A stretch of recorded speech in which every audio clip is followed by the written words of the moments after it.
지난 한 주간 고단한 삶을 살아오신 여러분들에게 주의 위로가 충만하기를 간절히 소망합니다. 오늘 말씀 제목은 너는 내 백성이라, 이런 말씀이에요.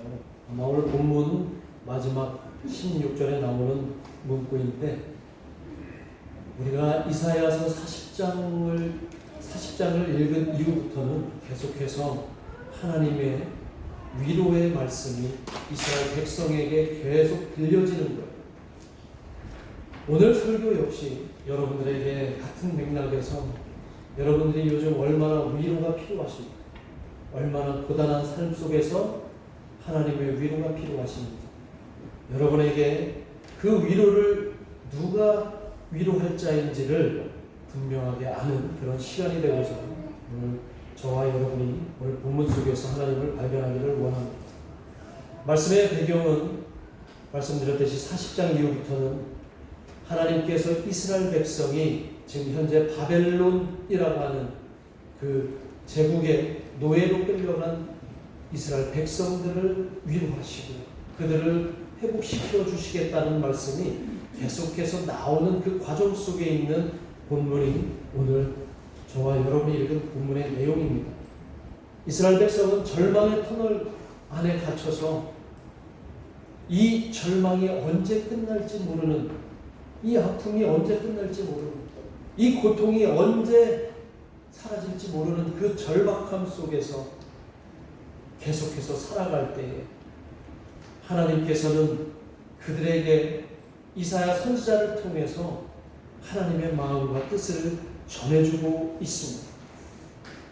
그들은 그 갇힌 터널 안에서, 절망의 터널 안에서 고향 땅에 가고자 하는 그 꿈을 수없이 꾸지만 아침에 눈 뜨고 일어나면 여전히 그들을 기다리고 있는 것은 고된 노역과 피폐한 삶, 그리고 전혀 이질적인 문화 속에서 그들이 오늘 하루를 어떻게 견뎌야 될까, 그런 절망 가운데 살아가고 있는 거예요. 그러나 그들은 여전히 자신들의 그 절박함을 세상에서 구했고, 이 세상에서 찾으려고 했고, 이 세상에서 위로를 발견하고자 했던 겁니다. 우리를 택하신 하나님께서 우리를 정령 구원하실 수 있을까? 이 두려움과 의심이 우리가 믿는 하나님이 온전히 다 사라지게 해 주실 수 있을까? 그들은 그런 의심과 회의 속에서 하루하루를 그렇게 버티고 살아가고 있었던 거예요.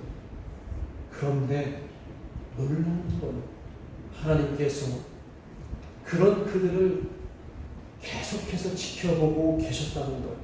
그냥 방관하신 게 아니라 그들의 아픔과 그들의 현실을 친히 공감하시면서 하나님은 계속해서 지켜보셨다는 거예요. 그리고 그들에게 이렇게 응원의 소리를 끊임없이 들려주셨는데, 조금만 더 참고, 조금만 참아라. 아직은 너희의 시간이 도달하지 않았고, 너희들의 그 고통이 사라지기 위해서는 나의 시간이 도달해야 돼. 이런 얘기를 끊임없이 그들에게 들려주지만 그들은 그 소리를 듣지 않으려고 귀를 닫고 눈을 감아버렸기 때문에 하나님은 너무나 안타까우셨어요. 하나님의 시간이 이뤄야 될 때는 뭐냐면 그들이 정녕 원하는 그 위로와 하나님의 은혜를 이 세상에서는 찾을 수 없고, 그들이 간절히 바라는 그 위로는 이 세상에서 내가 구할 수 없다는 것을 깨닫는 그 순간이 바로 하나님의 시간이 도래하는 때라는 것을 하나님은 그들이 알기를 원하셨습니다. 여러분, 저와 여러분이 사는 이 현실에서 여러분도 얼마나 위로를 지금 필요로 하고 살아가고 계십니까? 그런데 여러분에게 묻겠습니다. 진정한 위로를 여러분은 얼마나 누리면서 살아가고 계시는 거예요? 여러분 주변에 있는 사람들을 통해서 위로를 받으시고는 계십니까? 혹시 위로를 받고 있다면 그 위로가 얼마나 오래 갈 수 있을까요? 제가 경험해본 사람들로부터 받는 위로는 그냥 지금 현재의 감정을 잠시 다독여주는 그런 수준에 멈출 때가 너무나 많이 있어요. 그런데 놀라운 건 우리는 매일 위로를 필요로 하는 존재라는 거예요. 매일 위로가 필요해요. 사람의 위로도 필요하고 그 세상으로부터의 위로가 많이 필요한 존재입니다. 왜요? 우리는 연약하니까. 우리는 너무 나약하니까. 우리는 쉽게 무너지고 쉽게 쓰러지니까 누군가로부터 위로가 매일매일 필요한 겁니다. 흠이 많고 연약한 우리에게 쉽게 좌절하고 절망할 수 있기 때문에 우리에게 수시로 위로가 필요한데 그 위로는 세상이 주는 위로는 한계가 있는 거예요. 세상이 줄 수 있는 위로 아니 세상이 줄 수 없는 위로 우리에게 진정한 위로가 될 수 있는 것이 사실은 우리에게 필요한데 그것을 오늘 우리는 세상에서 찾고 있다는 것입니다.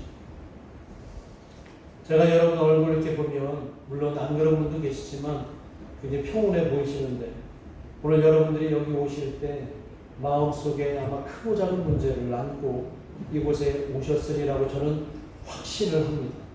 왜냐하면 우리는 너무나 연약한 존재고 우리는 너무나 힘든 삶을 살아가는 존재이기 때문에 아마 이 자리에 오시면서 오늘 고영수 집사님도 기도를 하셨지만 그 기도 속에는 얼마나 하나님 앞에 간절히 구하는 그 기도의 내용들이 담겨 있는지 알 수가 있습니다. 아마 마음속에 하나님의 큰 위로를 구하면서 이렇게 오셨으리라고 봐요. 그런데 그 위로가 진정으로 하나님께 구하는 위로가 우리의 신앙 저변에서부터 잘 올라와서 하나님께 구하고 있느냐라는 거예요.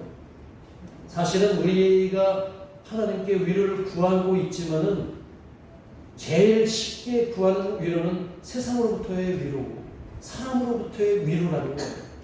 아까도 말씀드렸지만 목사가 설교하기 바로 전에 여러분의 고단한 삶을 주님께서 위로해 주시기를 간절히 바랍니다. 이렇게 하면 이 목사의 여러분을 향한 그 위로가 여러분은 아마 마음이 평안할 수 있겠지만 이게 끝까지 가면 좋은데 그렇지 않다는 거예요. 사람의 위로는 한계가 있습니다. 제가 예전에 그 부교육자 시절에 정말 남들한테 말 못할 만한 어떤 큰 시름, 큰 고민, 또 큰 그 고뇌가 있었어요. 너무 힘들었어요. 그리고 제가 쉽게 이제 다른 사람한테 말을 못하니까 막 혼자 끙끙끙 앓고 있었는데 아마 저의 모습을 본 어떤 그 동료 그 교육자가 아주 친한 교육자인데 저한테 오더니 얼마나 힘드냐고 힘들어 보인다고 저를 막 굉장히 위로를 해주고 저는 그 위로를 받고 너무 좋은 거예요. 여러분도 위로받으면 좋잖아요. 그렇죠? 그 위로받다 보니까 제 그 속에 있는 고민거리 제가 정말 다른 사람한테 말 못할 그런 사연들을 다 이렇게 털어놓은 거예요. 주저리 다 그랬더니 그 교육자가 또 저를 또 더 위로를 해주고 저를 그렇게 공감해주는 그 교육자가 너무 고맙더라고요. 그런데 이제 시간이 좀 지나고 나서 제가 그 갖고 있었던 그 말 못할 사연 고민들이 다른 사람들이 다 알게 되었더라고요. 차마 말할 수 없는 저의 고민과 그 어려운 그 상황들을 아니 다른 사람들이 다 알고 있고 심지어는 더 부풀려서 알고 있더라고요. 그러면서 그때 나를 위로해줬던 그 목사님은 어떤 마음으로 나를 위로해줬지? 왜 사람들이 왜 나의 고민이나 나의 그 말 못한 사정을 다 알게 된 거지? 그러면서 그런 생각이 들더라고요. 어쩌면 그 교육자는 나의 고민을 들으면서 스스로 다행이다. 내가 너의 고민을 갖지 않아서 너무 다행이다. 스스로 위안하는 것일까? 나 스스로 그 스스로 위로를 받고 내가 아니어서 다행이다. 그런 마음이 들었을까? 그러면 오늘날 우리 사람들 사이에서 서로 위로하고 서로 막 해주는 그런들 가운데 상당수가 진정한 위로가 아니라 영원한 지속적인 위로가 아니라 그냥 아주 단순한 감정의 어떤 그런 치유 정도 그런 정도의 위로했던 것입니다. 그러면서 이제 속으로 생각했죠. 아, 세상에 믿을 분 한 분도 없구나. 그런 생각이 들었어요. 구약 성경을 읽다 보면 이와 비슷한 경험을 한 인물이 나오죠. 욥기서를 읽다 보면 욥이 그런 비슷한 상황을 경험합니다. 아마 욥은 욥기서 시작할 때 이 세상에서 가장 의로운 사람이라고 하나님께 그렇게 인정을 받은 사람이에요. 그리고 축복을 얼마나 받았는지 어마어마한 부를 가졌고 또 가정이 얼마나 행복했는지는 모릅니다. 그런데 갑자기 그가 인생 저 밑바닥으로 아주 나락으로 떨어집니다. 아주 심각한 인생 최악의 상황으로 빠지는데 그 많던 재산이 한순간에 다 사라지고 그리고 그렇게 행복했던 가정이 완전히 풍비박산이 나옵니다. 완전히 파괴돼요. 사랑하는 자녀들이 갑자기 급사를 해서 자녀들이 다 죽어버리고 그렇게 사랑했던 아내가 자신을 향해서 할 수 없는 욕을 하고 이 욕은 심지어 건강까지 잃어버려서 온몸에 악창이 나고 그 가려움 때문에 기와 짱으로 피고름이 날 때까지 피가 날 때까지 긁고 그렇게 노숙 생활을 할 정도로 비참한 최악의 상황에 떨어져 있습니다. 이런 소식을 접한 그 욥의 친한 친구 3명이 욥을 찾아와요. 그리고 한 일주일 동안 그 욥의 상황을 계속해서 위로합니다. 한 일주일 동안 위로를 받으면 어떻겠어요, 마음이? 너무나 안정이 되고 위로를 진짜로 받고 있겠다 싶지 않을까요? 근데 일주일 정도 지나고 나서 이 친구들이 한 사람씩 돌아가면서 이 욥에게 이런 말을 하는 거예요. 아이 친구야, 네가 지금 당하고 있는 그 절망적인 최악의 상황은 너한테는 미안하지만 다 네 탓이야. 네가 죄를 져서 그런 거야. 그러니까 네가 조금이라도 이 상황에서 벗어나고 싶은 마음이 있다면 얼른 통에 자복하고 하나님 앞에 통렬히 회개하고 그렇게 죄를 용서를 받아야 돼. 이런 얘기를 돌아가면서 하는 거예요. 돌아가면서. 네가 잘못했기 때문에 네가 지금 저주를 받은 거야. 하나님의 저주를 받은 거야.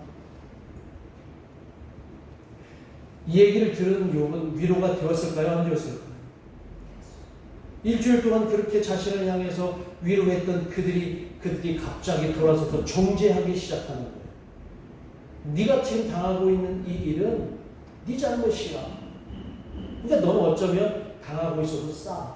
그렇지만 내가 보기엔 너무 안타까우니까 얼른 그 죄에서 벗어나서 하나님께 용서를 구해라. 이런 얘기를 하는 거예요.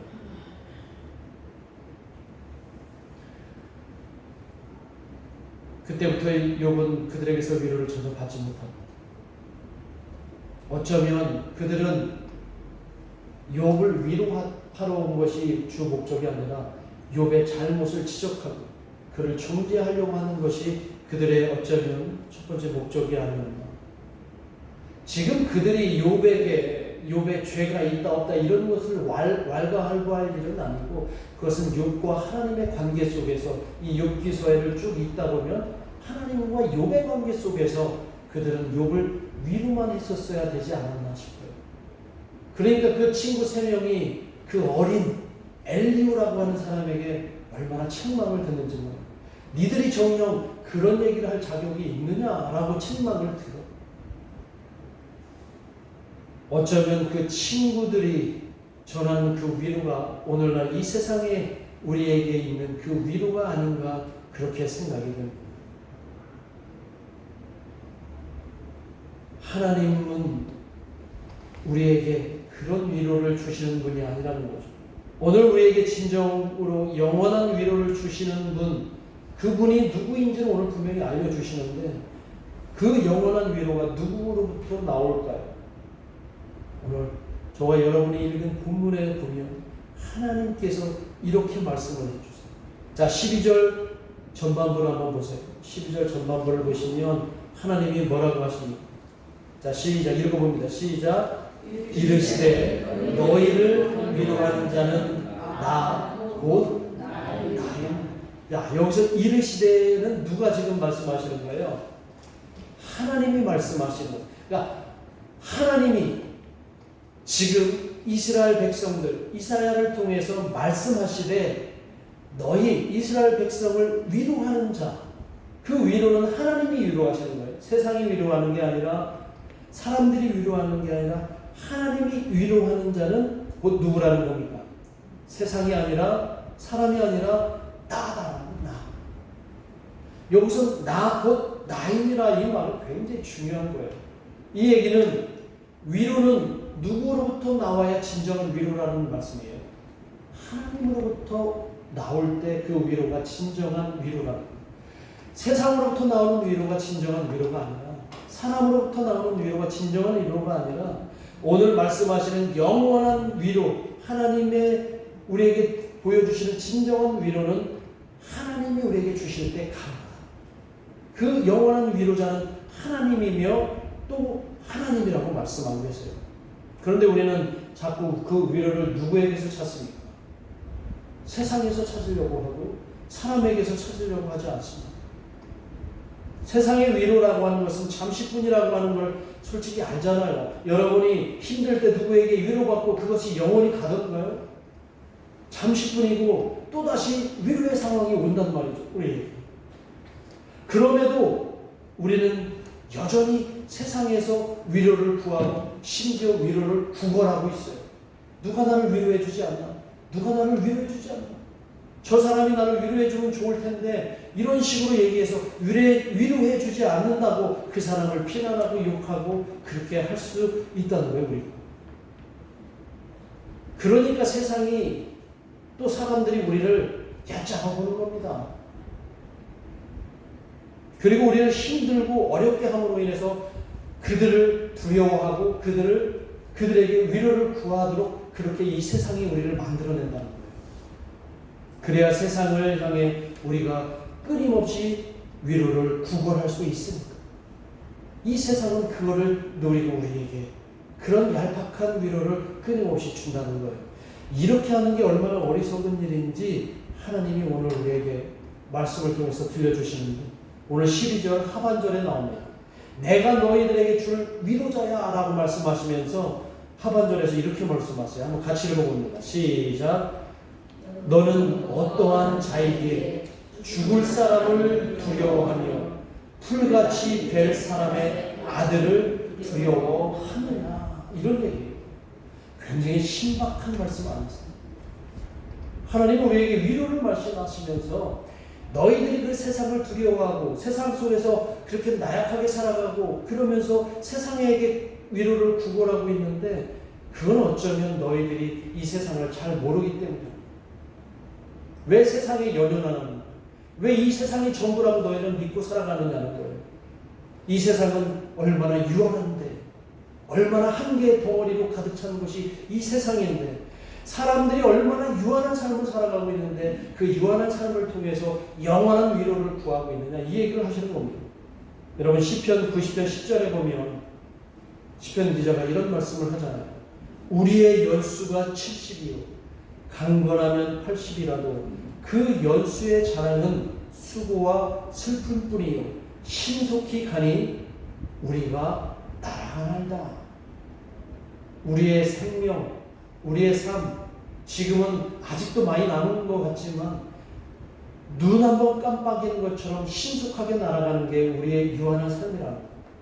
그리고 그 유한한 삶이 이 세상의 유한한 세상 속에서 살아가고 있다는 겁니다. 이 세상에 우리가 머무는 동안은 잠깐 피어다지는 풀 같은 존재라는 거예요.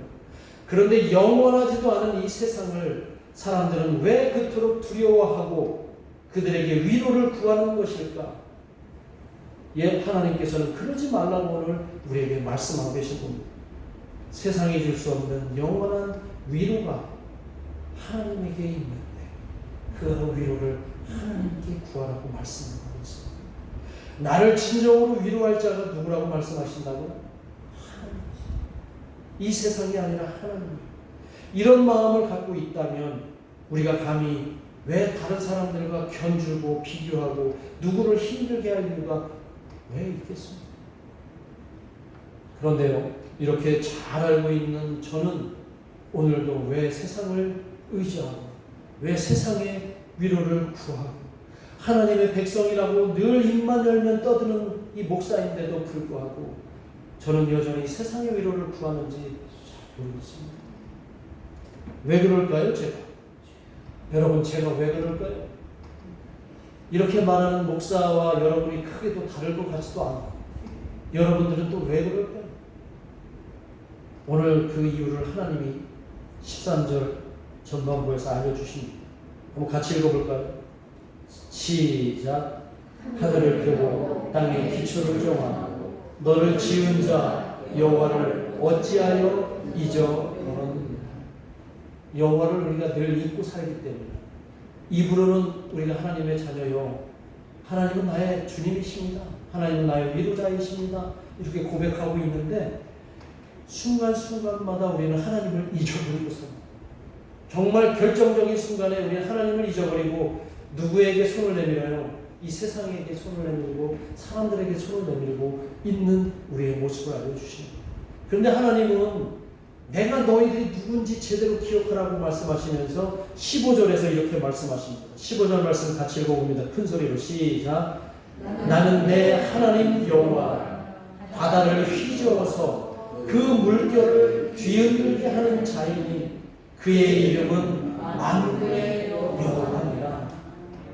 아멘입니까? 아멘. 하나님이 여러분에게 만군의 여호와 되십니까? 아멘. 하나님이 이 우주 만물의 주인이신 것을 믿으십니까? 아멘. 그런데 왜 세상의 위로를 구하세요? 왜 세상의 사람들에게 여러분들의 위로나 여러분들이 그들에게 위탁하고 살아가십니까? 하나님을 제대로 기억하지 못해서 우리는 그렇다는 거예요. 내 마음대로 막 살면서 내가 어려워지면 그때 하나님을 찾기보다는 세상을 찾는 우리의 어리석음 때문에 그렇다는 거예요. 복음서에 보면 예수님이 한 번은 제자들에게 이렇게 묻습니다. 얘들아, 너희는 나를 누구라고 생각하느냐? 이렇게 물어요. 그 말을 하시고 나서 베드로라고 하는 제자가 얼마나 아주 그냥 즉각적으로 반응하는 사람입니까? 아마 성질로 따지자면 아마 이런 다혈질의 사람이 없고 이런 급한 사람이 없고 열정적인 사람이 없어요. 그 사람이 대번에 손을 들고 주님은 그리스도이십니다 라고 이렇게 고백을 합니다. 너무 멋있잖아요. 그렇죠? 그리스도라는 것은 하나님의 아들입니다. 당신은 신입니다. 이사야 선지자가 말했던 그 메시아입니다 라고 고백을 했어요. 그랬더니 예수님께서 그 베드로의 말을 듣고 잘 들어, 내가 조금 있다가 십자가에 죽게 될 거야. 그리고 사흘 후에 부활할 거야. 이렇게 얘기를 했더니 베드로가 갑자기 안색이 싹 변합니다. 그러더니 예수님의 멱살을 갑자기 잡아요. 이 복음서에 나오는 얘기예요. 없는 말을 제가 만들어낸 얘기 아니에요. 예수님의 멱살을 갑자기 잡아요. 그들이 예수님께 막 거칠게 항의를 합니다. 그런데 복음서에는 어떤 내용을 항의했는지 그 내용은 나오지 않아요. 그 목사가 이제 그런 역할이잖아요. 도대체 어떤 내용을 항의했을까? 성경을 읽으면서 계속해서 추론을 합니다. 그리고 많은 성서학자들이 이때 베드로의 심정이 어떤 심정이었을까 유추하는 것을 제가 참고하고 계속해서 묵상을 합니다. 아마 그는 이런 얘기를 하지 않았을까? 예수님과 함께 12제자가 예루살렘으로 막 올라가고 있는데 수많은 군종들이 예수님을 따르는 거예요. 당시의 이스라엘의 상황은 지도자들이 아주 타락했고 그 민중들은 그냥 그들의 폭정에 의해서 혹은 그들의 잘못에 의해서 너무나 힘든 삶을 살고 있어요. 그래서 다들 저 왕이라든가 저 지도자들이 다 사라져버렸으면 좋겠다라고 하는 그런 분위기가 팽배해 있을 때 예수님이 저 갈릴리에서부터 시작한 놀라운 운동이 시작된다는 것을 사람들이 너무나 알고 예수님을 쫓기 시작합니다. 호산나 호산나 외치면서 예수님을 수많은 사람들이 쫓고 있었는데 베드로는 아마 속으로 이 혁명을 우리가 성공하면 저 권력자들을 다 쓸어버리고 이제 우리가 이스라엘을 접수하고 이 이스라엘의 모든 권력을 예수님이 차지하게 된다면 우리에게 엄청난 그 여러 권력들이 나오잖아요. 이런 생각을 하지 않았어요. 그런데 예수님이 지금 어떻게 한다는 거예요? 내가 잠시 후에 십자가에 달려서 죽겠다고 얘기하니까 이 베드로가 열 받을까요? 안 받을까요? 열 받았겠죠. 성경에는 굉장히 순화해갖고 에피티마오라는 말로, 이 헬라어 말로 예수님의 멱살을 잡고 있다는 것을 그냥 예수님께 강하게 가남해 이렇게 성경은 나와 있지만 헬라어 원어를 보면 에피티마오라고 얘기해요. 예수님 보고. 그 에피티마오가 뭐냐면 예수님이 귀신을 내쫓을 때 쓰는 용어예요. 그러니까 베드로가 예수님의 멱살을 잡고 야이 너 사탄아 물러가라 이런 얘기를 하고 있는 거예요. 그러면서 막 항의를 했던 거예요. 그때 예수님께서 베드로를 향해서 똑같이 에피티마오라고 얘기해요. 너 사탄아 물러가라. 그리고서 예수님이 사탄아 내 뒤로 물러가라 얘기하시고 왜 너는 3의 1을 마음에 두느냐 이러거든요. 이 상황에서 베드로가 예수님을 그리스도신다라고 고백했잖아요. 얼마나 훌륭한 고백입니까? 그런데 그가 보인 행동은 그 고백에 걸맞는 행동인가요? 아닌가요? 아니죠. 그냥 예수님은 한 혁명가로 본 거예요. 예수님은 한 권력을 쟁탈할 혁명가로 본 거예요. 그러니까 예수님이 베드로를 향해서 왜 사람의 일을 생각하느냐라고 얘기를 하십니다. 오늘 그 베드로가 품었던 그 마음, 예수님을 보고 있으면서 하나님을 우리가 주여 주여 하고 있으면서 여전히 우리 마음속에는 그 하나님을 잊어버려요. 마치 하나님이 혹은 예수님이 베드로에게 권력을 줄 그 수단으로 생각하고 있는 것. 하나님이 나의 기복을 위해서 존재하는 분은 아닌지, 이 기복이 세상을 위한 것이니까 하나님은 나를 위해서 내가 돈 많이 벌게 하고 내 자식들 훌륭하게 잘 키고 이런 것 때문에 하나님이 존재하는 것으로 잘못 오해하고 있는 건 아닌지, 그러면서 우리는 하나님의 진정을 위로를 구하고 있다면 이건 넌센스잖아요. 넌센스. 넌센스란 말이 뭐예요? 어처구니가 없는 말이에요. 오늘 여러분은 어떤 마음으로 신앙생활하고 계십니까?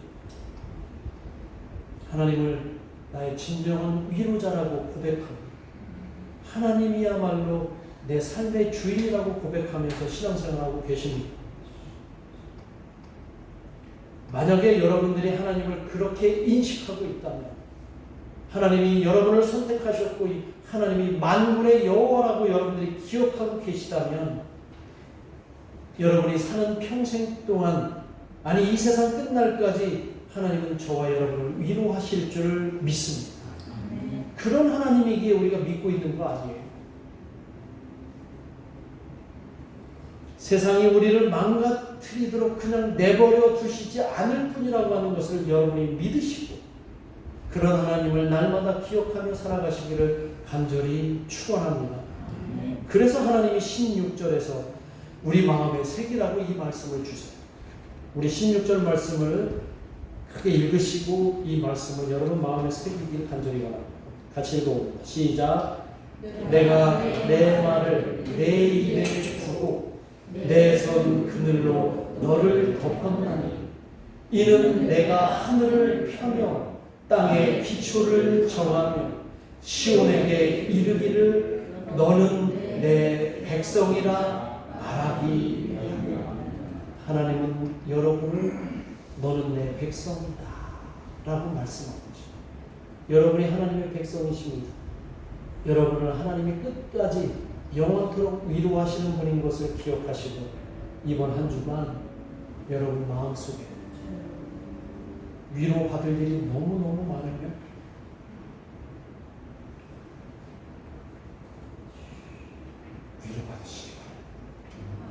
사람에게 의지하지 마시고 우리 함께 기도하겠습니다. 이 시간에 우리 함께 큰 소리로 기도하기 원합니다. 여러분에게 특별한 기도 제목을 드리고자 합니다. 우리 정용수 목사님께서 여러분의 간절한 기도가 필요합니다. 지난 목요일 날 병원에 가셨다가 건강검진하면서 담낭에 종양이 발견이 되셨어요. 그래서 다음 주 월요일 날 초대병원에서 개복 수술을 하셔야 될 것 같습니다. 지금 상황은 하나님의 큰 위로가 필요합니다. 사람의 위로도 필요하지만 하나님의 큰 위로. 우리 함께 하나님께 기도하고 함께 간절히 구하며 하나님은 만물의 여호와시기 때문에 우리 기도를 꼭 들어서 응답하실 줄 믿습니다. 하나님 누구보다도 사랑하시는 우리 정보사님 의사의 손에만 맡기지 마시고 하나님 친히 그 아픈 곳 병의 근원을 깨끗이 치료해 이 시간 우리 합심해서 함께 기도하겠습니다. 하나님 아버지 이 시간 하나님께 간절히 기도